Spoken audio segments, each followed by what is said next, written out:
Hello students, welcome to our class. তো কি অবস্থা তোমাদের? আশা করি অনেক ভালো আছো। তো আগের ক্লাসে আমরা শিখছিলাম যে প্রথম 10টি জোড় সংখ্যার যোগফল নির্ণয় করার সূত্র। তো তোমরা যারা আগের ক্লাসটা দেখো নাই তারা অবশ্যই আগের ক্লাসটা দেখে আসবা। তো আজকের ক্লাসে আমরা প্রথম 10টি বিজোড় সংখ্যা যোগফল নির্ণয় করার সূত্র কিভাবে বের করা যায় সেই জিনিসটা শিখবো। তো দেখো, আমি যদি প্রথম 10টা বিজোড় সংখ্যা যদি আমি লিখি, তাহলে 1, 3, 5 এরকম করে 19 পর্যন্ত আমাদের 10টা বিজোড় সংখ্যা হয়ে গেছে। তো এখন এই যে 10টা বিজোড় সংখ্যা আছে, এই 10টা বিজোড় সংখ্যাকে যদি আমি ক্যালকুলেটর দিয়ে যোগ করি তাহলে আমি পাবো হলো 100। তো এখন যদি আমি বলি যে 1 থেকে 50 পর্যন্ত যে বিজোড় সংখ্যাগুলো আছে তাদের যোগফল কত সেটা নির্ণয় করো, তাহলে আমাদের কি করতে হবে? আমাদের 19 পর্যন্ত আছে, এরপর আমাদের 21 লিখতে হবে, তারপর হলো 23 লিখতে হবে, তারপর হলো 25 লিখতে হবে।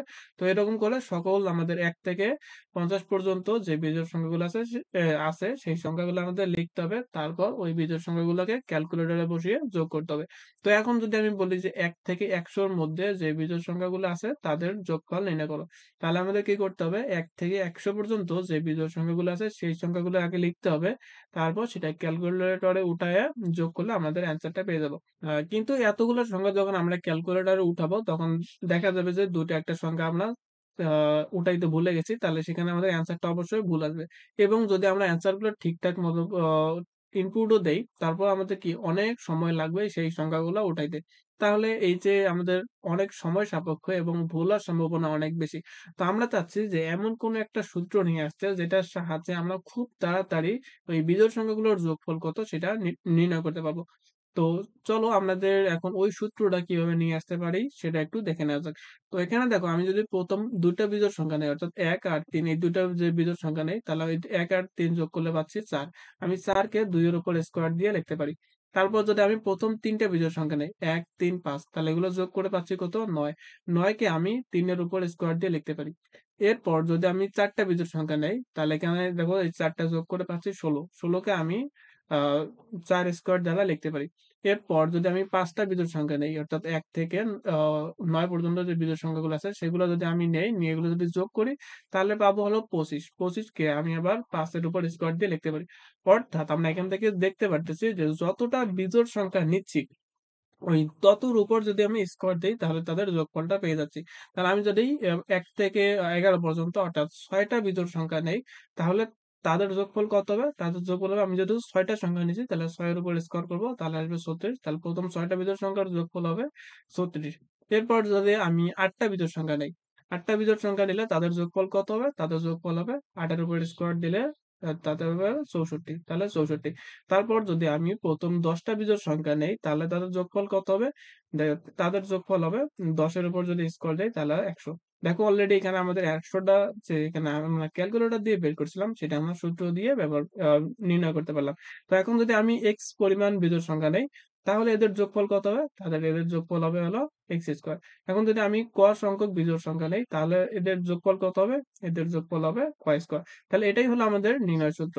এখন যদি আমাদের বলে যে 1 থেকে 1000 এর মধ্যে আমাদের যে বিজোড় সংখ্যাগুলো আছে তাদের যোগফল কত নির্ণয় করো, তাহলে আমরা দেখবো যে 1 থেকে 1000 এর মধ্যে কতটা বিজোড় সংখ্যা আছে, ওই বিজোড় সংখ্যাটা যদি নির্ণয় করতে পারি তার উপর স্কোয়ার দিলেই আমাদের বিজোড় সংখ্যার যোগফল নির্ণয় করা হয়ে যাবে।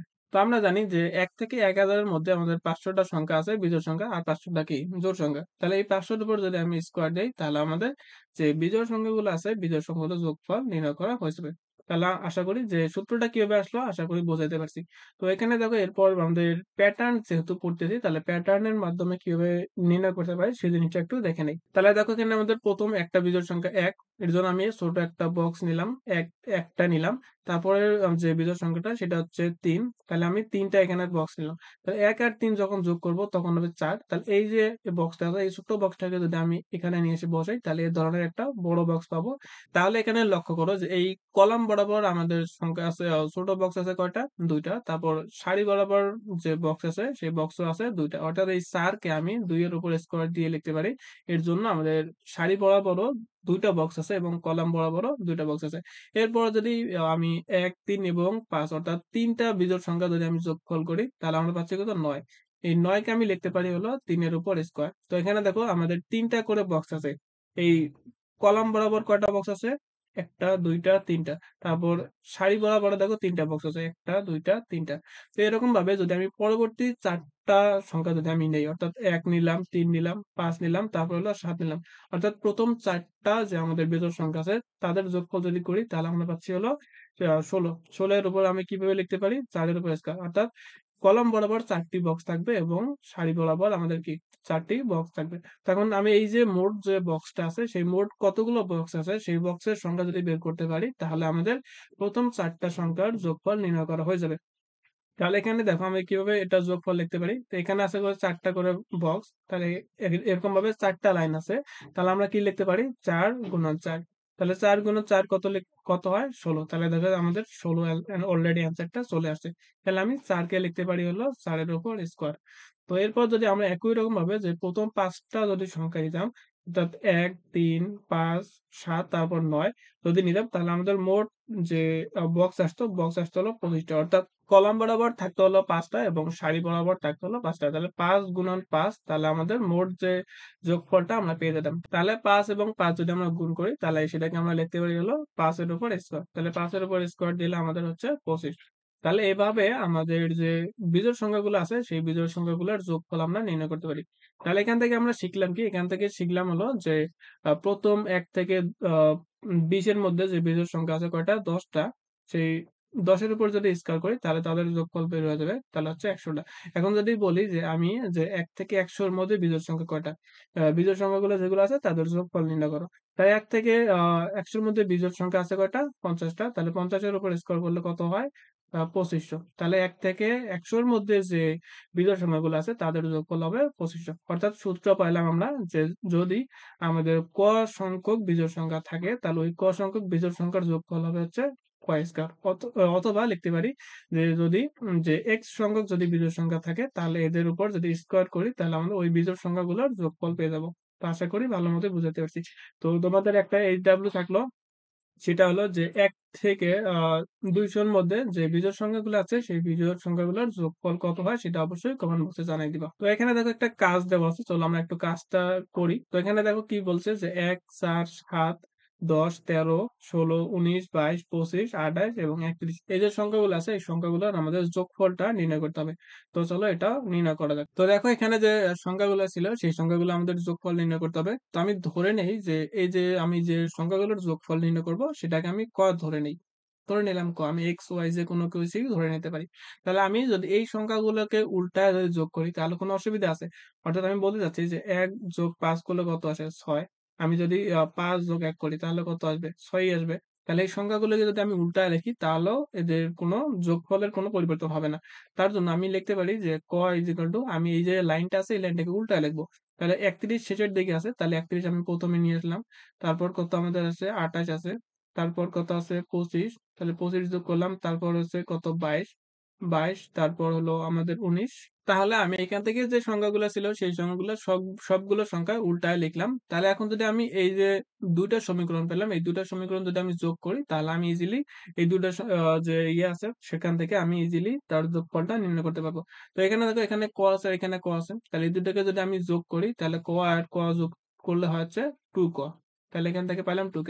তাহলে এখানে দেখো ১ আছে আর এখানে ৩১ আছে। এটা যোগ করলে আমাদের পাচ্ছি কত? পাচ্ছি হলো ৩২। তারপর এখানে ৪ আর ২৮ যদি যোগ করি, তাও পাচ্ছি কত? ৩২। তারপর ৭ আর ২৫ যদি যোগ করি, তাও পাচ্ছি কত? ৩২। তারপর এখানে ১০ আর ২২ যদি যোগ করি, তাহলে পাচ্ছি ৩২। তারপর এখানে ১৩ আর ১৯ যদি যোগ করি, তাহলে এখানে পাচ্ছি হলো ৩২। অর্থাৎ আমি সব জায়গায় আমি ৩২ পাবো। তো সব জায়গায় আমি ৩২ লিখে নেই অলরেডি। তাহলে দেখো এখানে যে সংখ্যাগুলো আছে, সেই সংখ্যাগুলোকে আমরা যোগ করে সবগুলোর মধ্যেই আমরা ৩২ করে পাচ্ছি। তাহলে এখন এই যে ৩২ গুলো আছে, আমরা যদি যোগ করি, তাহলে অ্যান্সার কত পাবো?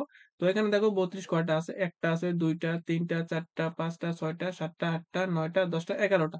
অর্থাৎ ১১ টা ৩২ আছে। তাহলে আমি ১১ গুণন ৩২ যদি লিখি, তাহলে এদের যোগফল আমি পেয়ে যাবো। তাহলে আমি কি লিখবো? যে ৩২ গুণন ১১। আমাদের ১১ গুণ থেকে আসলো, সেখানে ৩২ টা ১১ আছে। এর জন্য আমি ১১ গুণন ৩২ লিখতে পারবো। তো এটা যদি গুণ করি কত আসে? তো এটা গুণ করার মানে কোন একটা সংখ্যাকে ১১ দ্বারা গুণ করার খুবই সহজ একটা উপায়। সেটা কি? আমাদের এখানে ৩২ কে ১১ দ্বারা গুণ করতে হবে। আমরা কি করব? এই ৩ কে এদিকে লিখবো, ২ কে এদিকে লিখবো। অর্থাৎ মাঝখানে একটু জায়গা ফাঁকা রাখবো। তারপর এই ২ টার যোগফল করে যে মানটা পাবো সেটা মাঝখানে রাখবো। তাহলে ৩ আর ২ যোগ করলে কত হয়? ৫ হয়। তাহলে আমি এখানে ৫ লিখবো। তাহলে আমাদের গুণ করা হয়ে যাবে। তাহলে এক লাইনে আমি গুণটা করতে পারলাম। তাহলে এটা গুণ করে কত পাইলাম? এটা গুণ করে পাইলাম হলো ৩৫২। তাহলে এখানে 2 ক is equal to ৩৫২। তাহলে আমি যদি এখান থেকে ক এর মান নির্ণয় করতে চাই, তাহলে ক is equal to কত হবে? ক is equal to হবে ২৫২ ডিভাইডেড বাই ২ অর্থাৎ ১৭৬। তাহলে আমাদের অ্যান্সার হবে কত? অ্যান্সার হবে ১৭৬। কারণ কি আমরা ক is equal to ধরে নিয়েছিলাম যে এই ২ টা আমাদের যে সংখ্যাগুলো আছে এই সংখ্যাগুলোর যোগফল কত ধরে নিয়েছিলাম? ধরে নিয়েছিলাম হলো ক, অর্থাৎ ক এর মান যদি আমরা নির্ণয় করতে পারি তাহলে এই সংখ্যাগুলোর যোগফল। তাহলে আমি করলাম কি এটাকে ১ম এ ক ধরে নিছি। তারপর পরবর্তী যে লাইনটা আছে লাইনটাকে আমি কিচ্ছু করি নাই। শুধুমাত্র যে শেষের থেকে আমরা শুরুর দিকে লিখছি। অর্থাৎ লাইনটাকে আমি উল্টায় লিখছি। তো উল্টায় লেখার পর দেখতে পারতেছি যে সবগুলা যোগ করলে আমরা কত পাচ্ছি? ৩২ পাচ্ছি।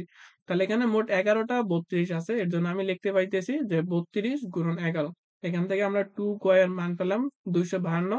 তো এখান থেকে যদি আমি ক এর মান নির্ণয় করি তাহলে ১৭৬। তাহলে আমাদের অ্যান্সার হবে ১৭৬। তো আশা করি আজকের ক্লাস খুব ভালো মতোই বুঝাতে পারছি। তো পরবর্তী ক্লাসে আমরা খুবই ইন্টারেস্টিং একটা জিনিস শিখব যে সংখ্যাকে ২ টি স্বাভাবিক সংখ্যার বর্গের সমষ্টিরূপে কিভাবে প্রকাশ করতে পারি।